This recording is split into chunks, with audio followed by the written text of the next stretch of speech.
ESPN 9 news और आपके साथ मैं हूं क्रांति सिंह। आज के इस खास कार्यक्रम में महाराष्ट्र में चल रही घमासान को लेकर के बात करेंगे। जैसा कि हमने देखा है कि महाराष्ट्र में एक मास्टर प्लान को अंजाम दिया गया और उसमें जीत हुई शिंदे गुट की।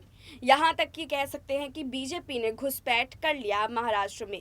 महाराष्ट्र में बीजेपी की घुसपैठ और शिंदे की जीत, ये उद्धव ठाकरे, संजय राउत और वहीं पर शरद पवार के लिए बेहद ही मुश्किल की घड़ी साबित कर रही है। और इस घड़ी से कैसे निकला जाए, ये अभी किसी के पास कोई प्लान तैयार नहीं है।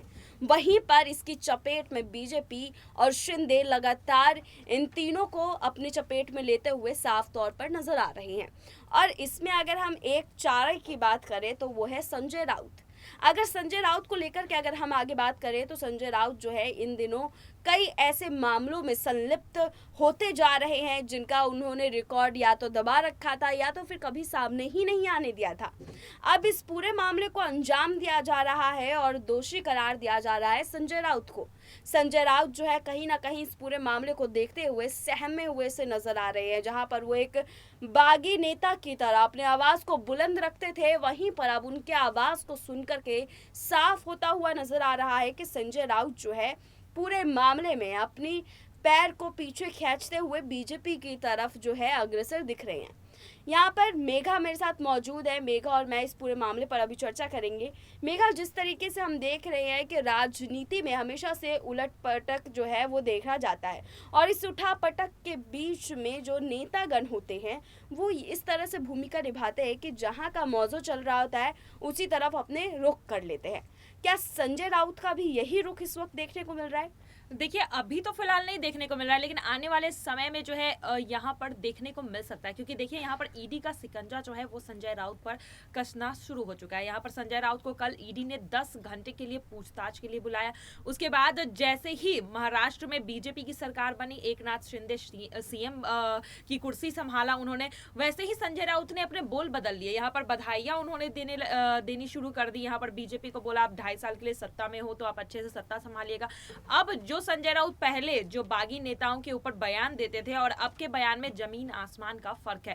और कहीं ना कहीं यही संकेत दिए जा रहे हैं। भले वो कह रहे हैं कि मैं शिवसेना के साथ हूँ, मैं बाला साहेब ठाकरे के पद चिन्हों पर ही चलूंगा, शिवसेना को कभी नहीं छोड़ूंगा, लेकिन ये राजनीति है। राजनीति में आज जो जिसका दुश्मन होता है कल दोस्त भी हो सकता है। पल पल राजनीति में रिश्ते जो है वो बदलते रहते हैं। कौन किसका दोस्त है, दुश्मन है, ये नहीं कहा जा सकता। जो संजय राउत अभी देखने को मिला कि जब सरकार में थे, सत्ता में थे, वही संजय राउत बीजेपी के खिलाफ बोलते हुए नजर आते थे। वही संजय राउत जो है एकनाथ शिंदे के खिलाफ बोलते हुए नजर आ रहे थे। लेकिन अब सत्ता जैसे ही बदली है, उनके सुर भी बदलते हुए नजर आ रहे। तो हो सकता है, अभी तो नहीं, लेकिन आने वाले समय में ऐसा हो कि संजय राउत के ऊपर जब ईडी सीबीआई की कार्रवाई ज्यादा होने लगे तो वो भी बीजेपी के गुणगान गाने लगे। जी, यहाँ पर अगर हम संजय राउत की बात करें तो अभी आपने बताया जिस तरीके से वो बागी नेताओं के बोल जो है वो भी धीरे धीरे बोलना सीख रहे हैं।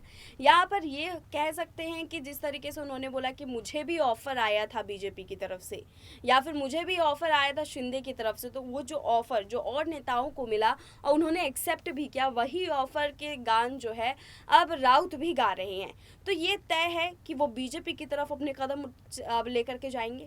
देखिए, उन्होंने गुवाहाटी को लेकर बोला था कि मुझे गुवाहाटी से भी ऑफर आया था, गुवाहाटी वाला ऑफर जो है मुझे भी मिला था कि आप शामिल हो जाइए, यानी कि बीजेपी की तरफ हो जाइए। लेकिन उन्होंने फिलहाल ये बोला है कि मैं बाला साहेब ठाकरे के पद चिन्हों पर चलने वाला हूं, मैं बाला साहेब ठाकरे को बहुत फॉलो करता हूं, शिवसेना में रहना चाहता हूं। इस वजह से उन्होंने ये ऑफर ठुकरा दिया। यानी कि संजय राउत को अप्रोच करने की कोशिश यहाँ पर पूरी थी, उन्हें शिंदे गुट में शामिल करने की कोशिश यहाँ पर बीजेपी की तरफ से भी थी, लेकिन वो कोशिश अभी तो कामयाब नहीं हो पाई बीजेपी की, और जैसा संजय राउत भी बता रहे हैं। लेकिन आगे चलकर हो सकता है जो आज ऑफर उन्होंने ठुकराया है वो कल एक्सेप्ट भी कर ले सत्ता की लालच में, और राजनेता अपनी राजनीति फायदे के लिए जो है जहां पर उन्हें फायदा दिखेगा वहां पर वो रुख कर लेते हैं। तो संजय राउत भी ऐसा कर सकते हैं आने वाले समय में। अगर जो है शिवसेना डूबती हुई उन्हें नजर आएगी तो वो इस डूबती हुई जहाज को जरूर उस पर से छलांग मारकर बीजेपी के जहाज में जाना जरूर समझेंगे वो अपने लिए फायदेमंद। जी मेघा, यहाँ पर एक और जो बात है वो समझने की कोशिश करेंगे कि हमने देखा है कि किस तरीके से संजय राउत जो है अपने तेवर बदलने शुरू हो चुके हैं उनके। तो इसी को अगर हम अन्य नेताओं से जोड़ करके देखें, चाहे तो आप ज्योतिरादित्य सिंधिया का एग्जाम्पल इस जगह पर ले सकते हो, क्योंकि इन दिनों उनके नाम की भी खूब चर्चा है। तो उन्हीं के नाम से शुरुआत करते हैं इस सवाल की कि जिस तरीके से उन्होंने बोला था कि मैं पक्की कांग्रेसी हूँ, मैं पक्का कांग्रेसी हूँ, लेकिन उसके बाद फिर उन्होंने जो है अपना एक तरीके से स्टेटमेंट ना बदल करके अपना पूरा व्यक्तित्व उन्होंने बदल दिया और बीजेपी की तरफ अपना झुकाव रख लिया। तो ये जो है ये पूरे रास्ते को इसी तरीके से दिखाता है कि महाराष्ट्र की राजनीति में अब ऐसे ही उथल पुथल जो है अब उद्धव ठाकरे को भी इसका सामना करना पड़ेगा। जी बिल्कुल करना पड़ रहा है। जो यहाँ पर एकनाथ शिंदे कस्में खाया करते थे शिवसेना में जीने मरने की, वो आज बीजेपी में शामिल हो गए हैं। तो यहाँ पर सत्ता की लालच इतनी बुरी है ना कि यहाँ पर जो व्यक्ति बोलता है कि इस चीज को तो मैं कभी नहीं करूंगा, इस पार्टी के खिलाफ जो वो बोलते हुए नजर आते थे उसी पार्टी में आज शामिल है। तो यहाँ पर देखिए अगर शिवसेना की बात करूं तो पहले बीजेपी के साथ उनका गठबंधन चलता था, बीजेपी के साथ चुनाव भी लड़ा उन्होंने, लेकिन सत्ता की लालच में, कुर्सी की लालच में बीजेपी को लात मारकर उन्होंने जो है कांग्रेस एनसीपी के साथ हाथ मिला लिया और महाराष्ट्र की सत्ता में उन्होंने जो है कब्जा किया। लेकिन आज वही शिवसेना के कई सारे विधायक जो है जो पहले शिवसेना में रहने की कश्में खाया करते थे आज बीजेपी के साथ है। तो ये राजनीति है। राजनीति में मैंने पहले भी कहा कि पल पल जो है तस्वीरें बदलती है। जो यहाँ पर, और ये सिर्फ एक राजनेता के साथ नहीं हुआ है, यहाँ पर पंजाब में भी देखने को मिला। जिस तरह से जाखड़ ने बोला था, सुनील जाखड़ ने, कि मैं मर जाऊंगा लेकिन बीजेपी में नहीं जाऊंगा, देखने को मिला कि वो बीजेपी में है। कैप्टन अमरिंदर सिंह की बात कर लिए, वो भी बीजेपी में शामिल होने जा रहे हैं। तो यहाँ पर ऐसे नेता नहीं, कई सारे ऐसे नेता हैं जो पहले बीजेपी के खिलाफ आग उगलते हुए नजर आते थे, लेकिन अब वही बीजेपी में शामिल होकर बीजेपी के गुणगान गा रहे हैं। तो महाराष्ट्र में अगर राजनीति की बात करें तो देखिए डूबती हुई कश्ती में कोई भी सवार नहीं होना चाहता है, और अभी शिवसेना की कश्ती जो है वो महाराष्ट्र में डूब रही है। तो अपने आप को बचाने के लिए, अपने राजनीतिक भविष्य को बचाने के लिए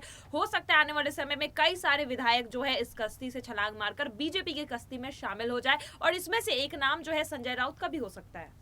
जी, अब यहाँ पर एक और सवाल है मेघा कि हम जिस तरीके से देख रहे हैं कि महाराष्ट्र की सियासत में बीजेपी की जो घुसपैठ रही है वो काफ़ी हद तक कामयाब रही है। हालांकि उन्होंने चेहरा जो है वो शिंदे का बना दिया, लेकिन यहाँ पर अगर हम देखें तो अभी आने वाले समय में और कितने नेता हैं जिनको शिवसेना से खींचने की, शिवसेना के समर्थन से हटाने की कोशिश बीजेपी कर सकती है। देखिए अभी तो विधायकों को अपने साथ लेकर आई है बीजेपी। अब सांसद भी देखने को मिल रहा है कि 14 से ज्यादा सांसद जो है वो बीजेपी में जाने वाले हैं, वो भी बागी रुख अपनाने वाले हैं। तो कहीं ना कहीं शिवसेना को दोनों तरफ से तगड़ा झटका मिल रहा है। यहाँ पर राज्यसभा चुनाव में जिस तरह से झटका मिला, एमएलसी चुनाव, और यहाँ पर अब तो सरकार भी यहाँ से चली गई और अब सांसद भी धीरे धीरे शिवसेना का साथ छोड़ रहे हैं। तो यहाँ पर बीजेपी पूरी तरह से शिवसेना का अस्तित्व खत्म करने में तुली हुई है। जी बिल्कुल, बहुत बहुत धन्यवाद मेघा आपका। इस पूरी रिपोर्ट के तहत हमने समझा कि आखिरकार किस तरीके से राउत के तेवर जो है वो बदल रहे हैं। राउत अगला क्या कदम उठाने वाले हैं ये तो अभी आने वाले समय में पूरी तरह से क्लियर हो ही जाएगा। बीजेपी के जो इस वक्त बागी तेवर देखने को मिल रहे हैं उद्धव ठाकरे को लेकर के और उनके समर्थकों को लेकर के, आखिरकार उनके लिए और कितनी राहें मुश्किलें करेंगी ये भी आने वाला समय ही बताएगा। फिलहाल अभी हर तरफ से शिकंजे में कसे हुए संजय राउत अब इस मुश्किल से कैसे निकलेंगे, इन सब पर अभी हम आगे और चर्चा करेंगे, आगे और तमाम मुद्दों को लेकर के आते रहेंगे। फिलहाल आप लोग के क्या तर्क है इन तमाम मुद्दों को देखते हुए, हमें कमेंट करके जरूर बताइएगा। हमारी इस रिपोर्ट में बस इतना ही। देश दुनिया की तमाम बड़ी खबरों के लिए देखते रहिए SPN 9 न्यूज।